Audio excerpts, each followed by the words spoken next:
4 GB RAM ಇರೋ ಮೊಬೈಲ್ನ ತೊಗೊಳಕ್ಕೆ ಹೋಗಬೇಡಿ. ಓಕೆ, ಯಾಕಂದರೆ ಗೂಗಲ್ ಟೆಕ್ನಿಕಲ್ ಸ್ಪೆಸಿಫಿಕೇಶನ್ಸ್ ಪ್ರಕಾರ ಮಿನಿಮಮ್ ರ್ಯಾಮ್ ರಿಕ್ವೈರ್ಮೆಂಟ್ ಇರೋದು 6 GB.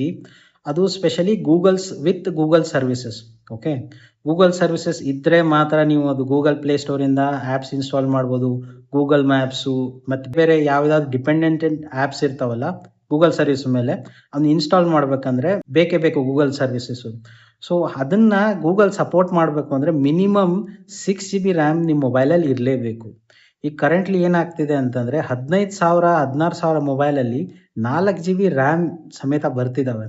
ಓಕೆ, ಅದರಿಂದ ಏನಾಗುತ್ತೆ, ನೀವು ನೆಟ್ಗೊಂದು 2 ಆ್ಯಪು ರನ್ ಮಾಡೋಕ್ಕಾಗಲ್ಲ. ಓಕೆ, ನೀವು ಸ್ಪೆಸಿಫಿಕಲಿ ಮ್ಯಾಪ್ಸು ಅಥವಾ ಇನ್ಸ್ಟಾಗ್ರಾಮ್ ಇವೆಲ್ಲ ಓಪನ್ ಮಾಡಿಬಿಟ್ರೆ at A time mobile experience ಚೆನ್ನಾಗಿರಲ್ಲ, ಹ್ಯಾಂಗ್ ಆಗುತ್ತೆ, ಸ್ಲೋ ಡೌನ್ ಆಗುತ್ತೆ. ಸೊ ಇಂಥ ಸಿಚುವೇಷನಲ್ಲಿ ಮಿನಿಮಮ್ ಏನು ಹೇಳಿದ್ದಾರೆ, 6 GB ಹೇಳಿದ್ದಾರೆ. So try to get to that. 6 GB minimum ಇದ್ರೆ ಬೆಟ್ರು. 8 GB ಇದ್ರೆ ತುಂಬ ಬೆಟ್ರು. ನನಗೊತ್ತು ಈ ಟೈಮಲ್ಲಿ 6 GB ಅಂದರೆ ಆಲ್ರೆಡಿ 20,000 ದಾಟ್ಕೊಂಡು ಹೋಗುತ್ತೆ ಕಾಸ್ಟು. 8 GB ಅಂದರೆ 30,000 ದಾಟ್ಕೊಂಡಾಗುತ್ತೆ. ಆದರೆ ನಿಮ್ಮ ಮೊಬೈಲ್ ಯೂಸೇಜ್ ಎಕ್ಸ್ಪೀರಿಯನ್ಸ್ ಚೆನ್ನಾಗಿರಬೇಕು ಅಂದರೆ make sure at least 6 GB ಆದರೂ ರ್ಯಾಮ್ ಇರಲಿ. ಓಕೆ.